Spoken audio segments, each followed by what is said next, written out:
تو سورت کو بھی مکمل کر دوں تاکہ یہ ہماری سورت کمپلیٹ ہو جائے.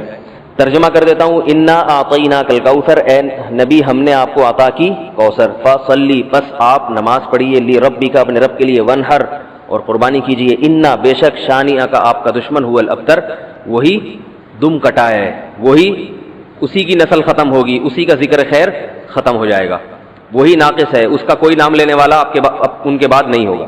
سمجھ رہے ہیں بات کو؟ اس صورت کا میں شان نزول بتا دیتا ہوں آپ کو، کچھ اس کی فضیلت کیا ہے اور اس کی تفسیر کیا ہے. یہ آپ کو تحریری شکل میں مل جائے گی، لہذا لکھنے کی ضرورت نہیں ہے. ٹھیک ہے؟ جیسے سورہ فلق اور سورہ ناس کا خلاصہ مل گیا نا آپ لوگوں کو. کس کس کو ملا ہے؟ سب کو مل گیا؟ آپ کو نہیں ملا؟ نیٹ سے دیکھ لیں، مل جائے گا انشاءاللہ. کب سے بھیجا ہوا ہے؟ اس کے بعد اذا جاء نصر اللہ قل یا ایھا الکافرون، ان صورتوں کے بھی آپ کو خلاصے سورہ اخلاص کا مل جائے گا انشاءاللہ. تو یہ جو بھی بتا رہا ہوں یہ بھی تحریری شکل میں آپ کو دے دیا جائے گا. اس صورت کا شان نزول یہ ہے کہ رسول اللہ صلی اللہ علیہ وسلم کو اللہ تعالیٰ نے حضرت خدیجہ سے 2 بیٹے دیے تھے. ایک کا نام تھا قاسم اور ایک کا نام تھا ابراہیم. آپ صلی اللہ علیہ وسلم کی جتنی بھی اولاد ہوئی ہے صرف حضرت خدیجہ سے ہوئی ہے. حضرت خدیجہ کے علاوہ آپ کی اولاد کسی اور زوجہ سے نہیں ہوئی. حضرت خدیجہ سے 4 بیٹیاں تھیں اور 2 بیٹے. ایک بیٹے کا نام قاسم، دوسرے کا نام ابراہیم. قاسم کی جب ولادت ہوئی ان کا بھی انتقال ہو گیا، اور ابراہیم کی ولادت ہوئی تو ان کا بھی انتقال ہو گیا. عرب میں نرینہ اولاد کی بڑی اہمیت تھی، کیونکہ انسان کا نسب اس کی نرینہ اولاد سے چلتا ہے، بیٹیوں سے نہیں چلتا. بیٹیاں تو غیروں کی ہوتی ہیں، رخصتی ہو کے دوسروں کے ہاں چلی جاتی ہیں، ان کے نسل میں اضافہ کرتی ہیں، ان کی نسل بڑھاتی ہیں. اپنے شوہر اور اپنے شوہر کے ددیال کی نسل میں اضافہ کریں گی. وہ اپنے باپ کی نسل میں اضافہ کون کرتا ہے؟ بیٹا. کیونکہ نسب کس سے چلتا ہے؟ باپ سے چلتا ہے، سوائے بلاول بھٹو کے. بلاول بھٹو کے بارے میں کہتا ہوں کہ بلاول بھٹو اسلامی تاریخ، غیر مسلموں کے ہاں تو ماں سے چلتا ہے جو نیچر کے خلاف ہے، لیکن اہل اسلام میں، اسلامی تاریخ میں سوائے بلاول بھٹو کے آج تک کوئی ایسا شخص پیدا نہیں ہوا جس کے نسب اور خاندان ماں سے چلتا ہو. بلاول بھٹو زرداری کے بیٹے ہیں، مگر خاندان ان کا کیا کہلاتا ہے؟ قوم جو آخر میں لگتی ہے وہ بھٹو کہلاتی ہے، حالانکہ وہ بھٹو ان کی والدہ تھیں، ان کے والد محترم بھٹو نہیں. تو سیاست میں انہوں نے نسب ہی کو بگاڑ دیا اپنا. سمجھ رہے بات کو؟ تو یہ سیاسی لوگ اتنے خطرناک ہوتے ہیں کہ یہ اپنے باپ کے نسب کو بدل دیتے ہیں سیاست کے چکر میں، کیونکہ زرداری لگے گا تو ووٹ نہیں ملیں گے، ووٹ بھٹو کے نام کو کیش کرانا ہے. خیر، تو رسول اللہ صلی اللہ علیہ وسلم کے 2 بیٹے ہوئے، دونوں کا انتقال ہو گیا. عرب میں بے اولادی کو بھی معیوب سمجھتے تھے، کیونکہ آپ کی نسل چلے گی بیٹوں سے، اور بیٹے ہیں جو باپ کی بہت زیادہ عزت کا ذریعہ بنتے ہیں. بیٹیوں کے اپنے فضائل ہیں، لیکن ظاہر ہے نسل بیٹیوں سے نہیں چلتی. تو جب نبی صلی اللہ علیہ وسلم کے دونوں بیٹے مر گئے، دنیا سے چلے گئے، تو عاص ابن وائل بہت بڑا دشمن تھا اہل اسلام کا، وہ اور قریش، دیگر قریش، وہ یہ کہنے لگے کہ محمد صلی اللہ علیہ وسلم معاذ اللہ ابتر ہیں. کیا مطلب؟ ان کی نسل ختم، اور ان کا نام لینے والا ان کے بعد دنیا میں کوئی نہیں ہوگا، کیونکہ بیٹے ہی نہیں ہیں. تو ریاض کون رکھے گا؟ اولاد ہی نہیں ہے، باپ دادا کے نام کون لے گا؟ اولاد تو ہے ہی نہیں، بیٹیاں ہیں. سمجھ رہے بات کو؟ آپ صلی اللہ علیہ وسلم کو اس طعنے سے تکلیف ہوتی تھی، تو اس پر یہ صورت نازل ہوئی کہ اے نبی آپ کا ذکر ختم نہیں ہوگا، آپ کی روحانی اولاد بہت ہوگی. باقی اللہ نے آپ کو بیٹا کیوں نہیں دیا، یا دیا تو اٹھا کیوں لیا، اس کی حکمت ایک اور مقام پہ بیان کی گئی ہے، وہ میں بتاتا ہوں آپ کو بعد میں. لیکن بتایا گیا کہ اے نبی آپ کا ذکر ختم نہیں ہوگا، بلکہ یہ جو کہہ رہے ہیں نا کہ آپ کو خیر نہیں ملی، ابتر اسے کہتے ہیں جس کی نسل میں، یا جس کو، کیونکہ جس کی اولاد نہیں ہے نا اس کو یہ سمجھا جاتا ہے، اور حقیقت بھی ایسا ہی ہے کہ بہت بڑی خیر سے محروم ہو گیا. وہ بڑھاپے میں خدمت کے لیے نہیں ہے، کاروبار سنبھالنے کے لیے کوئی نہیں ہے، دین کے مشن کو آگے لینے کے لیے، چلانے کے لیے نہیں ہوگا، اور تذکرہ نسل میں نہیں ہو سکے گا. تو یہ ساری بھلائیوں سے انسان محروم ہو جاتا ہے. تو نبی کو تسلی دی گئی، انا اعطینا الکوثر، اے نبی ہم نے آپ کو خیر کوثر کہتے ہیں خیر کثیر کو، بہت زیادہ بھلائیاں ہم نے آپ کو عطا کر دی ہیں. کوثر سے نہر کوثر تو ہے، لیکن کوثر کا جو لغوی مطلب ہے، ڈکشنری میں جو مطلب ہے وہ کیا ہے؟ اصل میں حوض کوثر کو نہیں کہتے، بلکہ کسے کہتے ہیں؟ خیر کثیر. اے نبی ہم نے آپ کو خیر کثیر عطا کی ہے، جس میں کیا ہے؟ نبوت، عزت، آپ کا قیامت تک تذکرہ ہوتا رہے گا. یہ ساری چیزیں ہم نے آپ کو عطا کر دی ہیں، لہذا ان کے تانوں سے پریشان ہونے کی ضرورت نہیں ہے. ان کے نرینہ اولاد ہوگی تو بھی ان کا تذکرہ نہیں ہوگا، اور آپ کے نرینہ اولاد نہ ہو کے بھی آپ کی روحانی اولاد قیامت تک باقی رہے گی. اور آپ کا تذکرہ بہت زیادہ ہوتا رہے گا. یہ خیر کثیر ہم نے آپ کو عطا کی ہے. پھر اسی خیر کثیر میں سے ایک خیر حوض کوثر بھی ہے، جس کا نام کوثر اس لیے رکھا گیا کہ وہ ایک پانی کی نہر ہے جو نبی صلی اللہ علیہ وسلم کو قیامت کے دن دی جائے گی، اور آپ صلی اللہ علیہ وسلم خود بھی اس سے پئیں گے اور اپنے امتیوں کو بھی اس سے پلائیں گے. اس پانی میں بھی اللہ نے خیر کثیر رکھی ہے. وہ خیر کثیر کیا ہے وہ ابھی انشاءاللہ میں بتاؤں گا. تو اس کا مصداق یعنی یہ آیت منطبق ہوتی ہے حوض کوثر پر بھی. ٹھیک ہے، تو یہ تو اس کا شان نزول ہے کہ اللہ نے بتا دیا کہ یہ جو آپ پر طنز اور طعنے کر رہے ہیں یہ لوگ ہیں جن کی نسل ہے ختم ہونے والی. ان کا نام لینے والا کوئی بھی نہیں ہوگا. بڑے بڑے سرداروں کے نام تو لیا جاتا ہے ان کا آج، لیکن اچھے جذبے سے نہیں لیا جاتا. ان کا نام برائی کے طور پہ لیا جاتا ہے. یہ تو اس صورت کا ہو گیا شان نزول. اس صورت کی فضیلت کیا ہے؟ حدیث میں آتا ہے، صحابہ کہتے ہیں کہ ہم بیٹھے ہوئے تھے رسول اللہ صلی اللہ علیہ وسلم کے ساتھ مسجد میں. آپ صلی اللہ علیہ وسلم پر ایک دم کچھ غنودگی سی طاری ہوئی، بے ہوشی کی کیفیت طاری ہوئی جیسے وحی میں ہوتی تھی. تو اس کے بعد جب آپ صلی اللہ علیہ وسلم بالکل بیدار ہوئے ہیں، نارمل حالت میں آپ صلی اللہ علیہ وسلم آئے ہیں، تو بڑے خوش تھے اور آپ صلی اللہ علیہ وسلم نے اس صورت کی تلاوت کی. اللہ کے نبی پر جب وحی آتی تھی نا، تو جیسے ہی آپ صلی اللہ علیہ وسلم ہوش کی حالت میں آتے تھے تو فوراً ان آیتوں کی تلاوت شروع کر دیا کرتے تھے تاکہ میں بھول نہ جاؤں. تو آپ نے فوراً بسم اللہ الرحمن الرحیم پڑھا اور انا اعطیناک الکوثر فصل لربک وانحر ان شانئک هو الابتر. یہ آیتیں نازل ہوئیں اور آپ نے فوراً ان آیتوں کی تلاوت شروع کر دی. جب یہ شروع ہوئی تو صحابہ نے پوچھا یہ کوثر کیا چیز ہے؟ آپ صلی اللہ علیہ وسلم نے فرمایا میرے رب نے مجھے بشارت دی ہے کہ قیامت کے دن مجھے ایسی نہر ملے گی. وہ نہر ایسی ہے کہ اس کے جو پیالے ہیں جس سے لوگ پانی پئیں گے وہ چاندی کے ہیں، اور ان کی تعداد ان پیالوں کی گلاسوں کی اتنی ہے جیسے آسمان کے ستارے. اور اس نہر کا پانی برف سے زیادہ سفید ہے اور شہد سے زیادہ میٹھا ہے.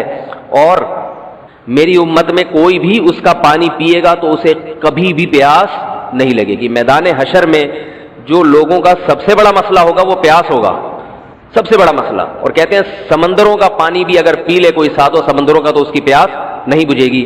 تو میرے اللہ نے مجھے یہ نہر دی ہے، جو میرا امتی اس سے پی لے گا اسے کبھی بھی ہمیشہ کے لیے اس کی پیاس ختم ہو جائے گی. پھر آپ صلی اللہ علیہ وسلم نے فرمایا اسی موقع پر اسی حدیث میں کہ کچھ میرے امتی آئیں گے حوض کوثر سے پانی پینے کے لیے، فرشتے انہیں وہاں سے ہٹائیں گے، دھتکاریں گے. میں کہوں گا کہ یہ میرے امتی ہیں تو فرشتے کہیں گے کہ آپ کو علم نہیں ہے ما احدثوا بعدک، کہ انہوں نے آپ کے بعد بدعتیں ایجاد کر لی تھی. ہیں تو آپ کے امتی مگر انہوں نے آپ کے دین میں تبدیلیاں کر لی تھی. جو دین آپ ان کو دے کر گئے تھے اس پر انہوں نے قناعت نہیں کی، اپنی طرف سے اس میں اضافے کیے، ایڈیشن کہتے ہیں نا، بہت ساری چیزیں بڑھا لی انہوں نے. تو اس میں وعید بھی آپ صلی اللہ علیہ وسلم نے بتا دی کہ حوض کوثر سے بدعتی کو پانی پینے کی توفیق نہیں ملے گی. تو یہ تو اس صورت کی فضیلت ہو گئی. اب اس صورت کے مضامین کیا ہیں، تفسیر کیا ہے اس کی، اس کے اسباق کیا ہوتے ہیں، یہ انشاءاللہ پھر. تو جب نبی صلی اللہ علیہ وسلم نے فرمایا نا کہ تم موت کے بعد دوبارہ زندگی ملے گی، تمہیں اللہ کے سامنے حساب و کتاب دینا ہے، تو وہی مشہور سوال تھا سأل سائل بعذاب واقع. اللہ فرماتے ہیں واقع کب ہوگا یہ تو میں نہیں بتاؤں گا، میرا اصول ہی نہیں ہے کہ میں قیامت کا علم بتا دوں. لیکن اتنی بات ہے للکافرین لیس لہ دافع، جو بھی اللہ کا منکر ہے، اللہ کو نہیں مانتا، اللہ کے حکام کو فالو نہیں کرتا، جب وہ عذاب آئے گا تو دنیا کی کوئی طاقت اس عذاب سے ان کو بچا نہیں سکے گی. تعرج الملائکۃ والروح الیہ فی یوم کان مقدارہ 50,000 سنہ، 50,000 سال کا ایک دن ہوگا. کہیں 1,000 سال اللہ نے ذکر کیا میدان حشر کے بارے میں، کہیں 50,000 سال. تو علماء نے بیان کیا یہ لوگوں کے حالات کے حساب سے ہوگا. یہ ٹائم کے جو یونٹ ہے نا یہ ہر ایک کے حق میں مختلف ہوتے ہیں. دیکھو جب ہم پیدا ہوئے تو ہم کائنات کو بننے کے اربوں سال کے بعد پیدا ہوئے ہوں گے نا، تو کیا ہمیں انتظار کرنا پڑا؟ بولو نا کیا ہو گیا؟ اگر ہمیں اللہ انتظار کرواتا ابھی تم عالم ارواح میں ہو 1 ارب سال کے بعد تمہارا نمبر آئے گا، تو میں تو بوریت سے مر چکا ہوتا. کیا خیال ہے بھائی؟ جہاں فلائٹ 1 گھنٹہ لیٹ ہو جائے انتظار میں آدمی ٹینشن میں چلا جاتا ہے. لیکن ہم تو جب آئے تو ہمیں تو لگا کہ کائنات کی ابتدا آج سے ہو رہی ہے. جب ہم نے ہوش سنبھالا، کیونکہ ہمارے وہ یونٹ جو تھے نا، جو وقت کی اکائیاں ہیں، وہ ہمارے حق میں اسٹارٹ ہی نہیں ہوئی تھی. تو اسی طرح مرنے کے بعد جو مردے کے لیے جو ٹائم کے یونٹ ہے نا وہ چینج ہوتے ہیں. ورنہ جو مردہ بیچارہ 20,000 سال پہلے دفن ہوا ہے وہ تو قبر میں کوئی عذاب نہ بھی ہو رہا، وہ تو پڑے پڑے ہی بور ہو گیا ہوگا کہ اللہ قیامت لے آ، میں تو ٹینشن میں آ گیا ہوں، 20,000 سال ہو گئے مجھے. تو اس کو تو ایسا نہیں لگے گا کہ 20,000 سال ہو گئے. وہ جب دوبارہ اس کو اللہ تعالیٰ اٹھائیں گے تو نیک لوگوں کو تو لگے گا ابھی ہم سوئے تھے اور ابھی ہمیں کسی نے آ کے اٹھا دیا. جیسے گہری نیند میں جب انسان سوتا ہے کئی گھنٹے بعض دفعہ سوتا ہے, کوئی آ کے اٹھائے تو اس کو لگے گا یار ابھی تو میں سویا تھا, ابھی آپ نے اٹھا دیا ہمیں. تو سوتے ہوئے آدمی کے ٹائم کے یونٹ الگ ہوتے ہیں, مرنے کے بعد کے ٹائم کے یونٹ الگ ہوتے ہیں, عالم ارواح کے الگ تھے. اور بعض تو یہ بھی میں نے سنا ہے کہ دوسرے سیارے پہ آپ چلے جائیں نا زمین کے علاوہ, تو وہاں بھی ٹائم کے یونٹ چینج ہو جائیں گے. تو اسی طرح آخرت کے ٹائم کے یونٹ بالکل الگ ہے. ایک دن 50,000 سال کی, دنیا کا جو 50,000 سال ہے نا وہ وہاں کا ایک دن ہوگا. کسی کے حق میں 1,000 سال, کسی کے حق میں 50,000 سال. یہ وہ ہے جب حساب و کتاب جس میں ہوگا. تو اللہ نافرمانوں کو عذاب سے پہلے نا حساب و کتاب کا عذاب دیں گے. اللہ ہم سب کو اس عذاب سے محفوظ رکھے, جس کو قرآن نے ایک جگہ بیان کیا, یجعل الولدان شیبا, وہ ایسا دن جو بچوں کو بوڑھا کر دے. ایسا دن یفر المرء من اخیہ, انسان اپنے بھائی سے دور بھاگے. اس لیے بڑے بڑے اللہ والے وہ جہنم سے زیادہ پناہ مانگا کرتے تھے میدان حشر کی سختیوں سے. جہنم تو اس سے زیادہ سخت ہے, لیکن میدان حشر کوئی کم چیز نہیں ہے, وہ کوئی کم عذاب نہیں ہے. تو اللہ فرماتے ہیں کہ 50,000 سال کے برابر ایک دن ہوگا. فاصبر صبرا جمیلا انہم یرونہ بعیدا. جب مشرک بار بار کہتے بھائی چھوڑو, ابھی لے آؤ نا, ابھی لے آؤ, تو نبی صلی اللہ علیہ وسلم کو پریشانی ہوتی کہ بھئی اللہ وقت بتاتا کیوں نہیں ہے, بتا دے تاکہ میری جان چھوڑیں یہ لوگ. تو اللہ نے پیغمبر صلی اللہ علیہ وسلم کو تسلی دی, فاصبر صبرا جمیلا, اے نبی آپ صبر جمیل کریں. صبر جمیل وہ صبر ہے جس میں ذرا بھی شکایت نہ ہو. انہم یرونہ بعیدا, اے نبی یہ لوگ سمجھتے ہیں اس کے آنے میں بہت ٹائم ہے, لاکھوں کروڑوں سال ہیں. ونراہ قریبا, جبکہ ہم دیکھ رہے ہیں بس آنے والی ہے. کیوں؟ جب آپ مر گئے نا, ابھی دیکھو ہو سکتا ہے 1,000 سال باقی ہوں قیامت آنے میں, ہو سکتا ہے 20,000 سال باقی ہوں, لیکن ہمارے مرنے کے بعد ہمیں نہیں لگے گا 20,000 سال. ہمیں تو ایسا لگے گا ابھی ہم مرے تھے اور اتنی جلدی اللہ نے قیامت قائم کر لی. تو ہمیں تو اپنی موت کے حساب سے چلنا ہے بھائی. ہمیں کیا پتا کہ ہمیں کیا کرنا ہے اس سے کہ 50,000 سال بعد قیامت آئی یا 1 کروڑ سال بعد آئے. جب ہم مر گئے تو ہماری قیامت واقع ہو گئی ہے, ٹائم کے یونٹ ہمارے حق میں چینج ہو جائیں گے. تو اس لیے اللہ کہتے ہیں انہم یرونہ بعیدا, اے نبی یہ سمجھتے ہیں بہت بعد میں آئے گی قیامت. ونراہ قریبا, ہم تو دیکھ رہے ہیں کب ہے, بالکل قریب ہے, زیادہ ٹائم نہیں ہے. یوم تکون السماء کالمہل, اللہ فرماتے ہیں جس دن آسمان تیل کی تلچھٹ کی طرح ہو جائے گا, ایسے پگھل جائے گا آسمان. اتنی بڑی تباہی آنے والی ہے اس کائنات پہ جس پہ ہم فخر کر رہے ہیں, اس یہاں کے شاپنگ سینٹروں پہ فخر کر رہے ہیں. میں بھی ایک پروگرام میں گیا نا اسلام آباد میں, بڑا زبردست پروگرام تھا, بڑے بڑے تاجر آئے ہوئے تھے, تھوڑا سا موٹیویٹ کرنا تھا لوگوں کو تاکہ پیسہ کمائیں. تو یہ تو اچھی بات ہے, اسلام تو آپ کو بزنس کا پیسہ کمانے کا حکم دیتا ہے تاکہ ہم بھکاری پن سے نکلیں. بھکاری پن کو تو پسند نہیں کیا گیا نا, ایک شخص بھیک مانگتا ہے, نبی نے اس کو پسند نہیں کیا, تو پوری قوم پورا کنٹری بھکاری بن کے IMF کے سامنے کشکول لے کے کھڑا ہوا ہو, تو ہمارے نبی اس کو پسند کریں گے کہ کوئی مسلمان قوم ہو اور قومی سطح پہ بھکاری بن چکی ہو. تو یہ علماء کی ذمہ داری ہے لوگوں کو پیسہ کمانے کی ترغیب دیں, بزنس کی طرف لے کر آئیں, یہ مذہبی ذمہ داری ہے. تو میرا اس میں کوئی کمیشن نہیں تھا, میں گیا, میں نے تقریر کی, لیکن ایک چیز کا مجھے اندازہ ہوا کہ یار ایک چیز یہاں پیدا ہو رہی ہے, پیسہ کمانے کے ساتھ پیسے کی محبت بھی آ رہی ہے. تو مجھے خیال ہوا میں اپنی اسپیچ میں نا ایک بات کہوں کہ آپ یہاں آئے ہیں, سارے ارب پتی کروڑ پتی تاجر ہیں, سب اپنے اپنے تجربے شیئر کر رہے ہیں کہ میں یہ کرتا تھا, آج میں نے اتنے روپے کما لیے, میں یہ کرتا, تاکہ لوگوں کو موٹیویشن ملے. اچھی بات ہے, بہت اچھا پروگرام تھا. تو مجھے خیال ہوا کہ ایک بات میں کہوں کہ ضرور, لیکن ایک چکر نا ہفتے میں ایک دفعہ قبرستان کا ضرور لگایا کرو تاکہ نیتیں ٹھیک ہو جائیں پیسہ کمانے سے. ایسا نہ ہو یہ پیسہ قارون بنا دے آپ کو.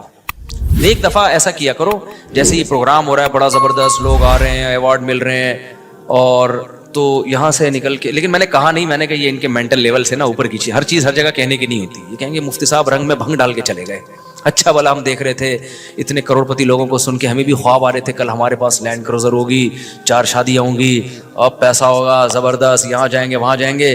یہ مولوی نے آ کے یہاں بھی کیا کر دیا, قبرستان کی باتیں شروع کر دی. تو وہ مناسب نہیں تھا, لیکن دل چاہ رہا تھا کہ میں ان سے کہوں اگلا پروگرام وہ بول دوں گا کہ بہت زبردست پیسہ کمائیں, ایک دفعہ جا کے قبر میں جو آپ سے پہلا کما کے چلے گئے ہیں نا پہلے کما کے.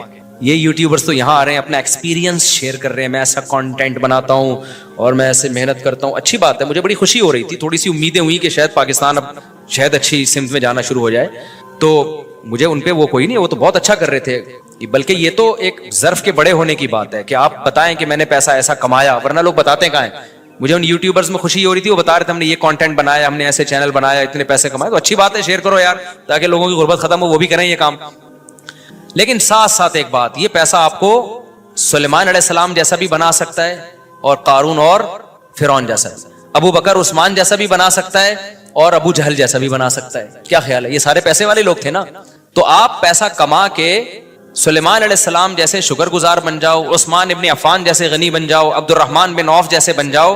اس کے لیے ضروری ہے کہ ہفتے میں ایک دفعہ قبرستان کا وزٹ اپنے خرچے پہ کر لیا کریں, اور ایسے ہی نہیں گزرتے ہوئے وہاں جا کے کھڑے ہو کے قبروں پہ دیکھا کریں کہ میں جتنا بھی بڑا بن جاؤں, میرے یوٹیوب پہ چینل پہ 10 ملین بھی سبسکرائبر آ جائیں, لیٹنا میں نے کہا ہے تھوڑے دنوں میں جا کے بھائی اس قبر کے اندر. لہذا اس پیسے سے میں اس قبر کی تیاری کر لوں تو فائدہ ہے. اور اگر یہ لینڈ کروزر ہی میرا مقصد ہے اور میرا مقصد عیاشی ہی ہے اور شو مارنا ہی ہے, بھائی پھر یہ تو قارون نے آپ سے زیادہ کما لیا, ان خزانوں کے ساتھ ہی زمین میں دھسا ہے وہ. سمجھتے ہو کہ نہیں سمجھتے ہو؟ تو تھوڑا سا کبھی کبھار جب بڑے بڑے پروگراموں میں جایا کرو تو تھوڑا سا قبرستان میں, ہمیں تو اللہ نے سہولت دی ہے, بہت خطرناک قبرستان ہے یہ جو ہے نا, کیونکہ گورنمنٹ نے لائٹیں کہیں بھی نہیں لگائیں, تو یہاں تو 2-4 لائٹیں تھی, چرسیوں نے چوری کر لی. اب اندھیرا ہوتا ہے اس میں, اس سے بڑا فائدہ ہوتا ہے. اور جن بھوت بھی لوگوں کو نظر ہوتے نہیں ہیں جن یہاں پر, لیکن لوگوں کو نظر آ رہے ہوتے ہیں, ڈرے ہوئے جا رہے ہوتے ہیں نا. سرکٹا ایک دن نظر آیا کسی کو, بعد میں پتا چلا وہ کم بخت وہ نہیں سویٹر نا یہاں تک اس نے کیا ہوا تھا, سر ہی نہیں تھا اس کو, سویٹر یوں کر کے نا قبرستان پہ بیٹھا رہتا تھا, لوگ بھاگ جاتے تھے بس سرکٹا آیا ہوا یہاں پہ, ٹھیک ہے نا. تو آپ یہ جو ہمیں اللہ نے بڑی سہولت دی ہے, کبھی کبھار ایسا کیا کرو, یہاں چلے جاؤ. رات کے وقت جاؤ گے تو جیسے آپ نے انرجی اپنی خرچ کرنی ہے نا, تو کہتے ہیں ڈاکٹر 1 گھنٹے کی واکنگ سے 15 منٹ کی جاگنگ بہتر ہے. 15 منٹ کی جاگنگ میں اتنی انرجی لگ جائے گی جو 1 گھنٹے کی واکنگ میں نہیں ہوگی. تو دن میں قبرستان 100 دفعہ جانے سے بہتر ہے رات میں 2:30 بجے 1 دفعہ چلے جاؤ. بس رات میں 2:30 بجے 1 دفعہ چلے جاؤ, اور وہاں جا کے بیٹھو, بیٹا آنا کہاں ہے, یہی آنا ہے. اور یہ جو لیٹے ہوئے ہیں نا, یہ سارے غریب نہیں تھے, ٹھیک ہے نا. ان میں بہت سارے کروڑ پتی تھے, ارب پتی تھے, 4 شادیوں والے بھی تھے, 1 والی بھی تھے, اور بچوں والے بھی تھے, بغیر بچوں والے بھی تھے, جوان بھی تھے, بڈھے بھی تھے, 30 سال کے بھی تھے, 15 سال کے بھی تھے, 6 مہینے کے بچے بھی تھے. کیا نظر آ رہے ہوں گے قبریں, جا کے دیکھو. کل ہوس اس طرح سے ترغیب دیتی تھی مجھے, وہ ایک شاعر نے بڑا شعر کہا ہے کہ مجھے ہوس جو ہے نا وہ ترغیب دیتی تھی. ہوس نہیں ہوتی پیسوں کی دولت کی کہ یہ سکندر ہے, وہ کہ جو ہے نا, مجھے پورا شعر یاد نہیں, 20 سال ہو گئے سنے ہوئے اس کو. اس کا خلاصہ بتا رہا ہوں کہ ہوس مجھے ترغیب دیتی تھی کہ بھائی پیسہ کماؤ, پھر یہ عیاشی اور اتنی عزت اور ایسا کچھ ہوگا اور بڑے مزے ہوں گے نا, اور نائٹ کلب جائیں گے, شرابیں پیئیں گے اور یہ کچھ کریں گے.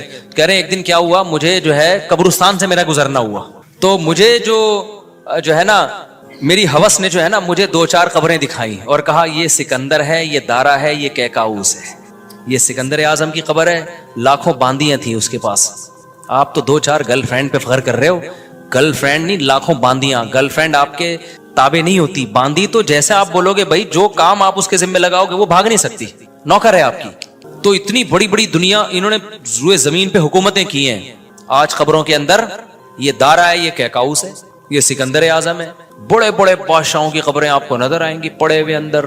اب نئے زمانے میں شعر کو ہم یوں چینج کر دیں گے, یہ 10 ملین والا ہے سبسکرائبر تھے, یہ 20 ملین والا, یہ 50 ملین والا.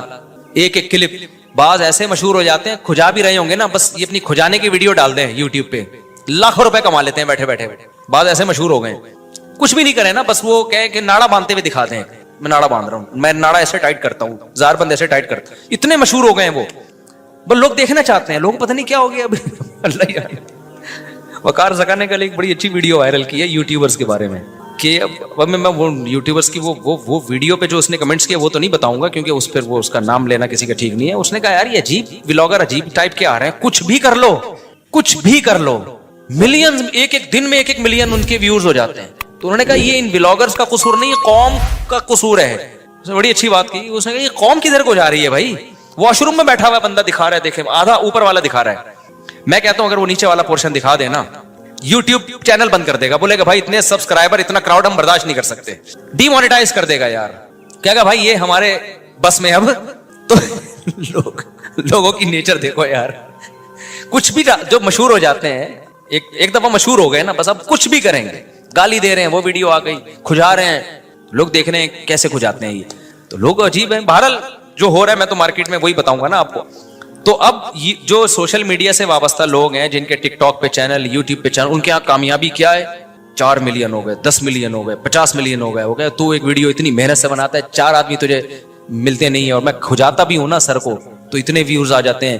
تو کل یہ شیئر چینج ہوگا. یہ سکندر ہے, یہ دارہ قبروں میں نا, تو کہیں گے یہ 10 ملین والا ہے, یہ 20 ملین والا, یہ ناڑا باندھتے ہوئے ایک دفعہ ویڈیو ڈالی تھی اس نے اور 20 ملین ایسے ہو گئے تھے. تو یہ سب آئے گا مارکیٹ میں.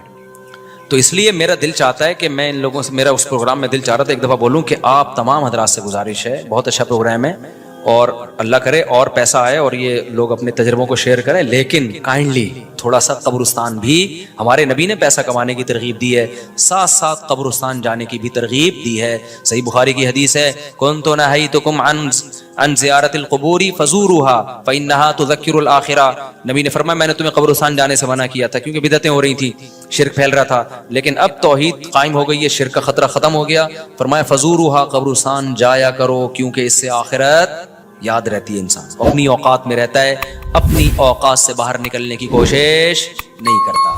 تو اللہ میاں بھی فرما رہے ہیں تم اس کو بہت دور سمجھ رہے ہو, ہم سمجھ رہے ہیں بہت قریب ہے. اور یہ جتنی رنگینیاں اس کائنات کی نظر آ رہی ہیں نا, یہ سب ٹوٹ پھوٹ کے مٹی ہونے والی ہیں, برابر ہونے والی ہیں. تو یوم تکون السماء کالمہل وتکون الجبال کالعہن. اتنے بڑے بڑے پہاڑ اللہ کہتے ہیں روئی کی گالوں کی طرح اڑیں گے. آپ سبسکرائبر کو لے کے بیٹھے ہوئے ہو, یہ بڑے بڑے پہاڑ جو ہل نہیں سکتے نا, یہ روئی کی گالوں کی طرح اڑ رہے ہوں. وتکون الجبال کالعہن ولا يسأل حمیم حمیما. جگری دوست بھی کسی دوست کو نہیں پوچھے گا.